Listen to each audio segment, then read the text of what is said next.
Lotus Place is a safe place for Forgotten Australians. Everyone respects me in there.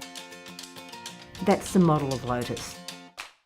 People are treated with respect, and at times I think it goes beyond respect and goes to love. You can actually sense that there's a sense of family here.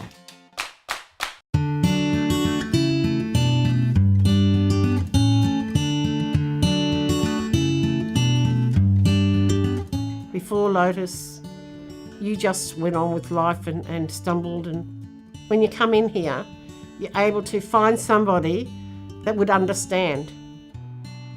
I have seen people come to Lotus Place and they're so scared because they've been so bullied, abused and intimidated. They start to feel relaxed, secure and comfortable. One day after doing one of these courses just through Lotus, I got the strength to say no. 2 months ago, I actually bumped into an Indigenous sister. Me and her were in the home for 10 years together. She looked at me and I looked at her. I can just see the pain and the despair in her. And I thought, I'm a lot happier than compared to her because I've been coming here for 15 years. So she was like in a shock. And I keep thinking, well, if she's been coming to this service, well, then she'd probably be as happy as I'd be.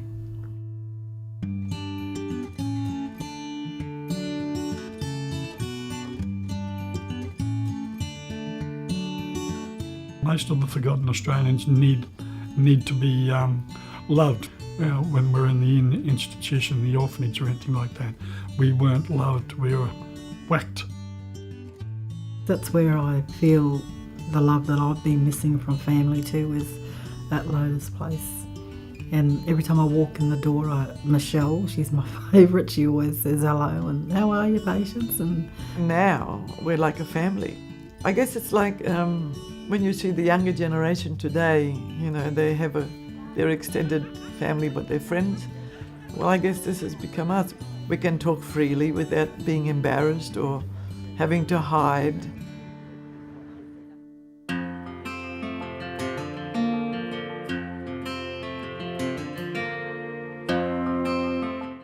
So which home was it you were in, Lana? As I grew up, I was thinking, did I have a sister? Did I have a brother? Did I make it up?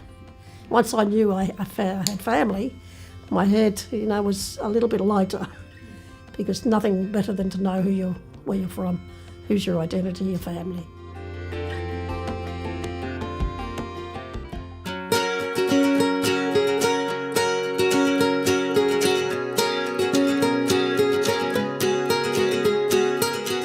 Monday mornings is cooking, Monday afternoons women's group. Tuesday we have the peer group lunch. It's mostly Forgotten Australians who do the cooking.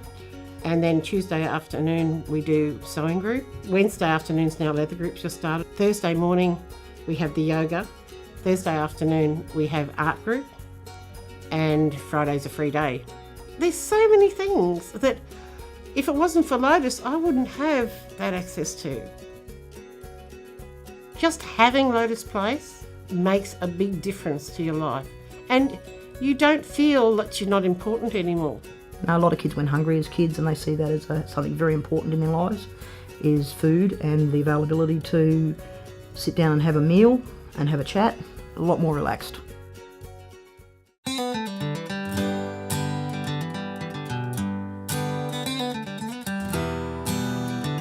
The service is completely owned by the people who come here, and they know that. They see it as their place. I actually was fortunate enough to introduce the leathercraft about 3 years ago, and it was such a massive success. It was organised, it was developed, the whole planning, the whole implementation, everything I did. And we end up getting Bollywood dancing and I'm thinking, oh, here I am with a walking stick and I asked for it, I'm going to it. And it was the best thing I ever did. My body's become fitter. I've been able to do a lot more with my life. And one particular lady never trusted anybody. But since that interaction with Bollywood dancing, she will come and talk to me about what's going wrong, and if she needs a cuddle, she says, I need a hug, something like that, She would never do that before Bollywood.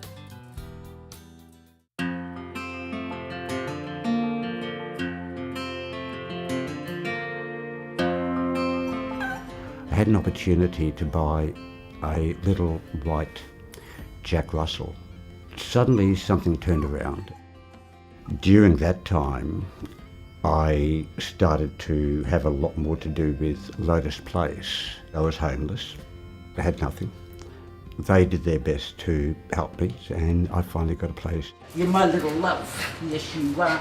Jessie, she got picked up by the RSPCA a couple of times, and fortunately Joe paid for me to be able to get Jessie out of the RSPCA because it was going to cost me a fortune. I just couldn't afford it. And that was my, maybe Lotus does have something for me. He thinks I bent the rules to do that, and I assure him that I don't bend rules to do that kind of stuff. I said, but it was what needed to happen, because that dog was the thing that actually keeps him stable in his housing. What I valued most, when my son passed away, they actually really, really helped me. They went straight into gear, getting funds to help out with the funeral. My daughter would come in and they had the cards printed and everything, so we didn't have to do anything because it was a really tough time.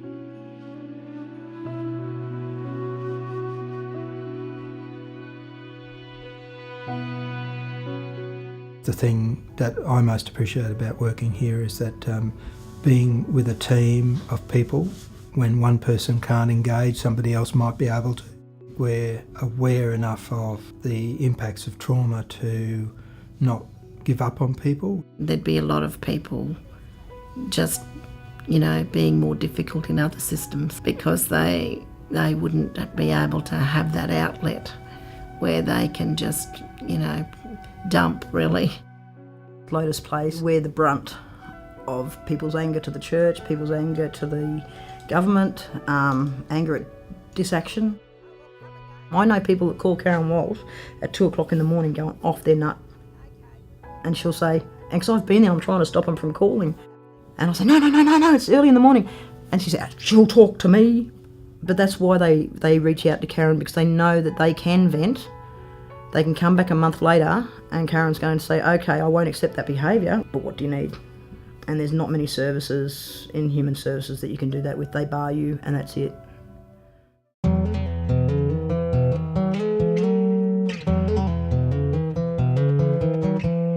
I had a big problem with my brother, who had been living with me for a number of years and had no identification.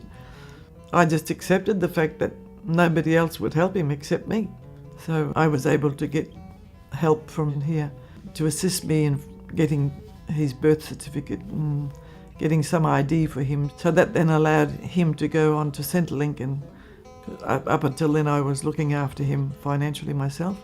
It takes a lifetime sometimes to overcome the damages that have been done right, from your vulnerable years. If it wasn't for Lotus Place and Homeless Connect, I wouldn't have a home, and I'd be gone.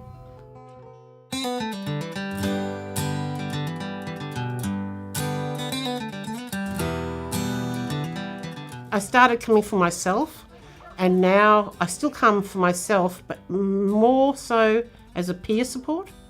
I really enjoy being a peer support, and I'm really a go-between. People ask me, oh, do you work at Lotus Place? Because I'm here every day. And I said, oh, no, I'm really an unofficial volunteer. Because a lot of forgotten Australians still can't talk to anyone in authority.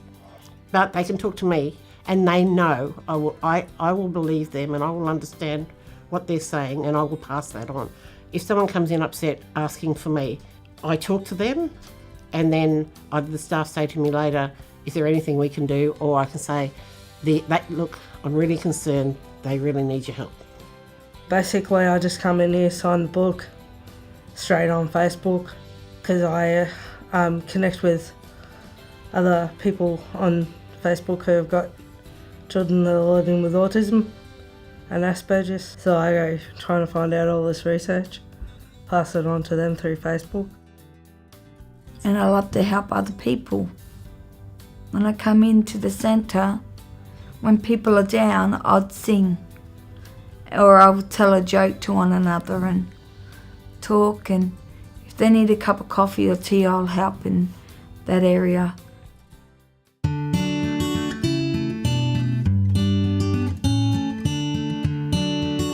I come over here to enjoy a day out. I'm mainly sitting at home watching TV, which is all right, but it does get boring sitting at home. Sometimes when pedophilia is hanging around, it takes your life back to there again, and you just can't get away from it. The counsellors talk to me. If I get upset or anything like that, they whisk me away into a room and talk to me about different things. They respect your privacy.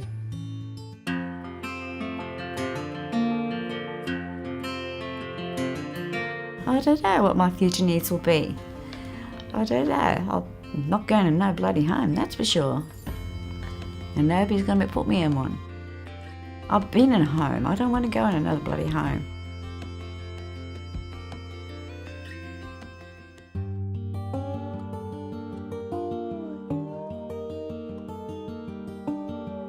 Without doubt, is that people who are able to access a service like Lotus will have more options than people who can't. And that's always my worry, that we are not meeting everyone's needs. It's a wonder any of us survived, you know, and that's why we need, you know, to be properly respected.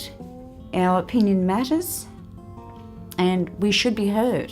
You need to realise that we need this. Not we want it, we need it.